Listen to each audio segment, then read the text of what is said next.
Good evening, brothers and sisters in Christ. It's Chi again with another word. I pray that you guys are well, and I pray that you guys have had a lovely Wednesday this far. I am coming on very quickly to give you guys a word of encouragement, another word of encouragement, right? So this evening, I was just praying because the Lord had been positioning me to be expectant, especially as it pertains to today, the 29th. I had just been being nudged in the spirit for the last several days to be asking the Lord for instructions on how to position myself in order to reap whatever it is that the Lord has for his children in this season at or around this time in spirit. As you know, a lot of what the Lord has been telling us, a lot of what the Lord has been promising us, it has a spiritual nature. There will be manifestations that will come about by way of this practical realm, but the battle has been spiritual. So the shift, the turnaround, the announcement or whatever, it'll be by the Spirit it'll be by the Holy Spirit. We'll get that nudge in our countenance, in our heart, in our spirits to be vigilant, alert, and pay attention. So I made a community post not too long ago pertaining to what it was that I saw when I went into prayer, and I wanted to just pretty much read the community post or go over it really quickly, because I know that not everyone likes to read, and I know that not everybody will even see the community post. So this is what I said. I said, miracles, signs, and wonders incoming. A message to those of you who are coming out. As I was praying, I had a vision. In the vision, I saw fire, or what seemed like a large purple shock from heaven falling down upon a strong man, a giant. This vision came only after I asked the Lord how I should position myself in this hour, as this theme is still in full effect. The bridegroom is still en route, and our table settings at his feast is made. That whole Christmas in July word, people are saying it is still, but I don't know where people got their words from. Last year I got that word, and that word has been confirmed over and over again. I'm not here to please people as far as giving feel-good messages. I'm here to share what the Lord is saying to me. And if the Lord is indicating Christmas in July by way of showing Christmas lights and visions and fireworks, I mean, I've shared so many of these words.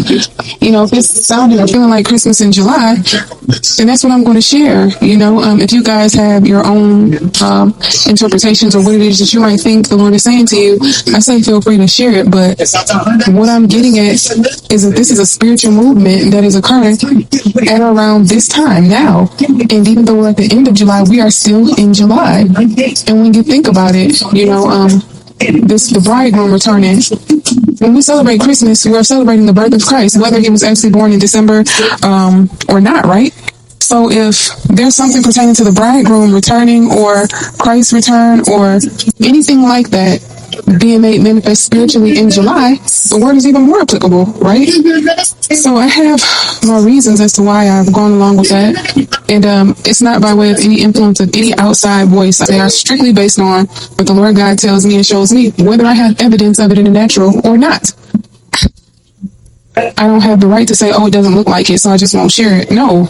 As of right now, I have no evidence that this word has come to pass or is coming to pass. I'm just sharing it in faith. And I can see that people do unsubscribe when they don't see the manifestation. And it really speaks volumes on where certain people are on their walk with Christ, because you have to have a level of patience. You have to be understanding to some degree in order to actually be able to read, to be able to be found, to be found faithful. Because, you know, those 10 wise virgins, I get the idea that many of us imagine them to all be women, but we got to understand that when it comes down to the word of God, when the Lord says that we've been unfaithful or we're virgins, it means that the unfaithful have stepped out on him, meaning they've worshipped other gods. They've been spiritually unfaithful. When the Lord references these virgins, these are people who have set themselves apart for him. They haven't been unfaithful to him. They've only devoted or set themselves apart for him. This has nothing to do with practical definitions of these words. So that being the case, when he's talking about oil in a lamp, these are people who have been pressed on every side, who have been crushed, who have the oil, right? It's not necessarily about, it is about being a light in darkness, absolutely, but it goes deeper than that. You know, not everyone had the oil. Not everyone even had the sense enough to really count the cost or know what it would take. So that being said, let me finish reading what I posted. The question was, Lord, how do I show that I have the oil? How am I to prove my faithfulness to you as a wise virgin? How do I show proof of the crushing that was necessary, the pressing that procures the oil? The interpretation was very clear to me. From what I was able to understand, the Lord was instructing me to call down the power of the Holy Spirit upon the strong man. Now is the time of divine intervention. It is a time of finality over the enemy that has been oppressing so many of us for so many years now. I know we cannot yet see the evidence, but our season of manifestation has finally come. I want you guys to understand that this is a situation where timing is of the essence.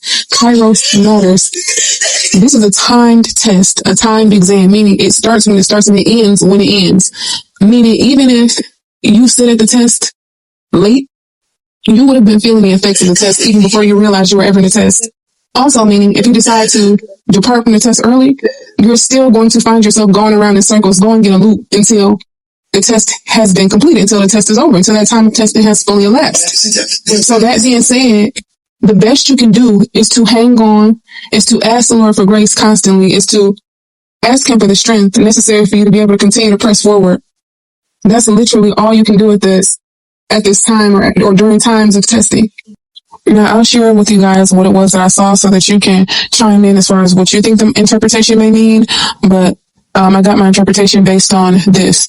So when I prayed to the Lord and I asked the Lord what it was that I should do personally, as I prayed, I saw a very gigantic man, and it looked like I was looking from his feet upward, and I saw this large bolt of light, scattered lightning particles just fall down on the man. It was purple.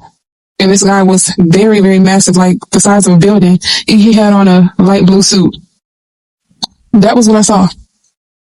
So that's how I got the interpretation of we needed to call down power from on high, or we need to just make room and allow the Holy Spirit to do what it is that He's going to do to take out the strong man, the giant, the Nephilim spirit.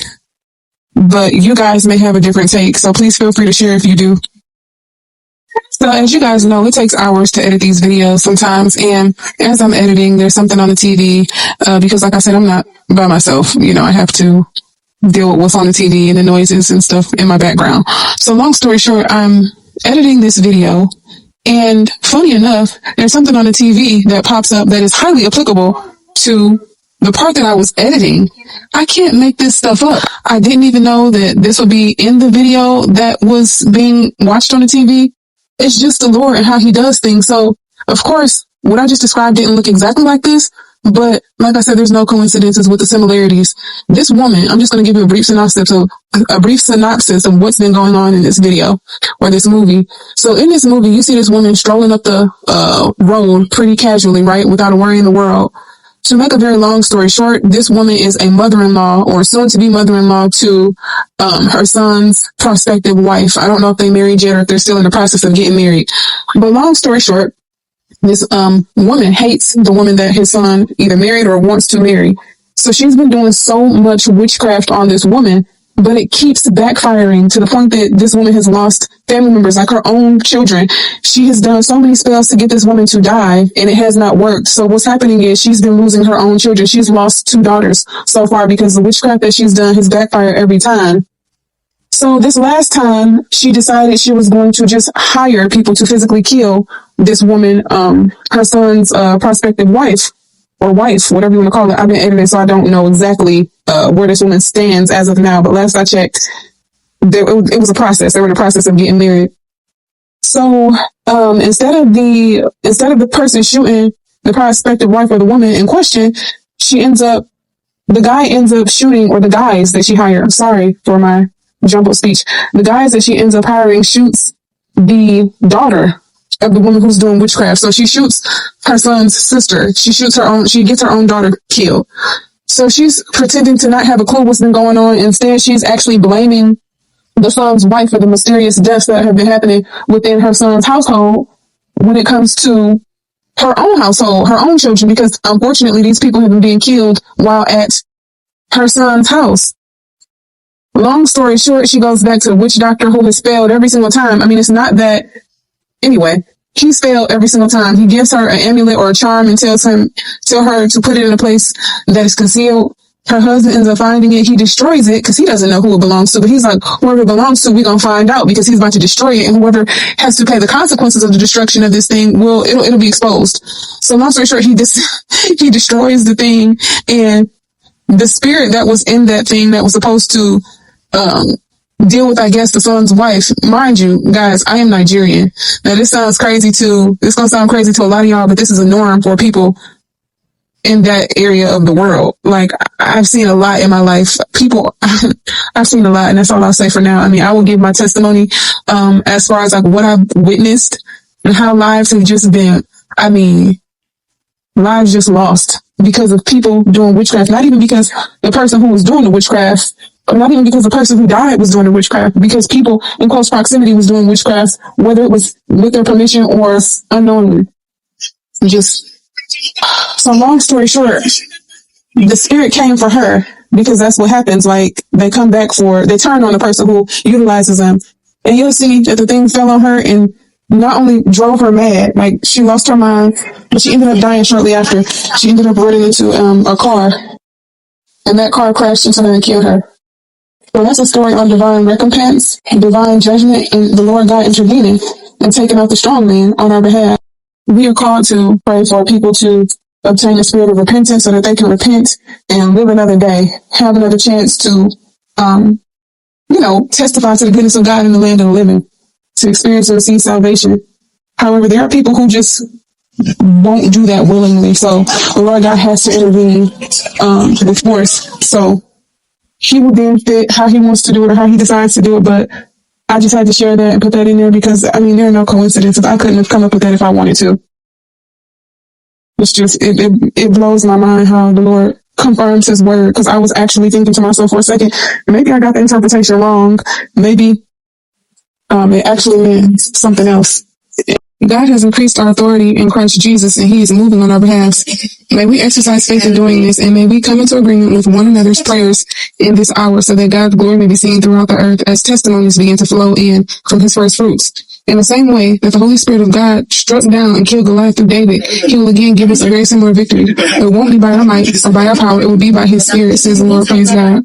Many will see this in several ways, be it financial, marital, and the restoration of familiar unions and relationships, and even the salvation of loved ones who have rebelled against God and those who oppress us. Again, this is far deeper than crypto. I've been trying to explain this, that yes, the wealth transfer is a given. Yes, it's part of the pressing, it's part of the testing. It comes as an end result, but you got to pass the test. God is not mocked. I keep referring back to Romans 8 and Proverbs, where it says that a good man leaves an inheritance for his children, and that the wealth of the wicked will be laid up for the just, the righteous. There's a process to being made just. We all have the propensity to be made righteous through Christ Jesus, because he laid down His life at the cross for us. But there's a process. We have to share in those sufferings, and we have to overcome. And then we are made justified to where no one can bring about any accusation. No one can charge us with anything else. No one can. You get what I'm saying? Like, I hope you guys are getting what I'm saying. There's a processing that we have to go through in order to receive these things, these things that come as a result of overcoming and as a result of passing the test. If you get what I'm saying, the crypto wealth transfer is part of the reward, but it's secondary to the testing, endurance, and the victory to be achieved during the long, rolling, drawn-out process. Praise God. Daughters of Zion, arise. Man of God, arise. We have overcome, brethren. Finally, we shall see breakthrough very shortly. Please keep me lifted in your prayers. Know that you are not alone. I have not yet seen any natural evidence of a turnaround, but I have more than a mustard seed's worth of faith. All you need is enough faith. It will grow into a large tree as the Lord begins to manifest His goodness in and through our lives. Praise Master Jesus. Happy Wednesday, family in the Lord. Many blessings to you and yours in Jesus' name. Till next time, SHIB. Then I also share sowing information, which is still pretty relevant. I wrote, as you sow, may the Lord God bless, multiply, and protect you and all that concerns you. The devourers may search you out, but may they never locate you. May the hedge of protection surrounding you and your loved ones be continually strengthened in Jesus' mighty name. Amen. God bless you again in Jesus' name. Amen. And I left the song information down below, which will be left in my description box. I include the song information just for those who do feel led to sow, because like I said, the situation before me is tough. It is very faith exhausting. It's like a mountain, pretty much. And I try not to make it a huge deal, but it actually is a huge deal if you don't have faith. So that's that. But that aside, this message is highly relevant, it's highly important, and we need to be in position, or people will miss out. People can keep on, looking for messages that tickle the soul and are sweet and flattering, but I just don't understand why anyone would prefer hope deferred over the truth, or why anyone would prefer, something to make you feel good but cause you to miss out, as opposed to receiving genuine instructions and heeding to those instructions. Now is the time to position yourself before the Lord so that you may receive what it is that He has for you. This is not the time to be looking for feel-good messages, because for the world, things are going to get really, really, really bad. In the church, as we are speaking, the church is enduring a wilderness. It is a collective wilderness within the body of Christ, but it's on an individual basis, on an individual household or personal basis. I'm sure that many of you can testify to this, so I'm not just making this stuff up. I pray that we take heed and that we take this time seriously, because the Lord is creating a way of escape for many of us who have done our time, who have successfully experienced persecution. He is setting the lawful captives free. He is protecting our children. What is this? Is this say, shall the prey be taken from the mighty and the lawful captives delivered?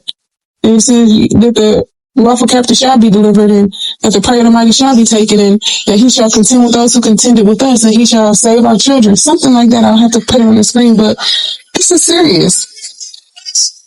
Lord, I repent for any sins that I've committed in Jesus' name.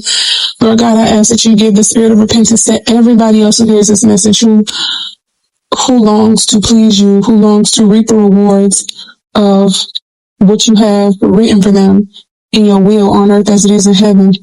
Lord God, be with us, lead us, guide us, protect us, minister to us, grant us your peace. Be a light unto our paths, Lord God, so that we don't miss out or misstep. Father, Lord God, take full glory in this situation. Do what only you can do.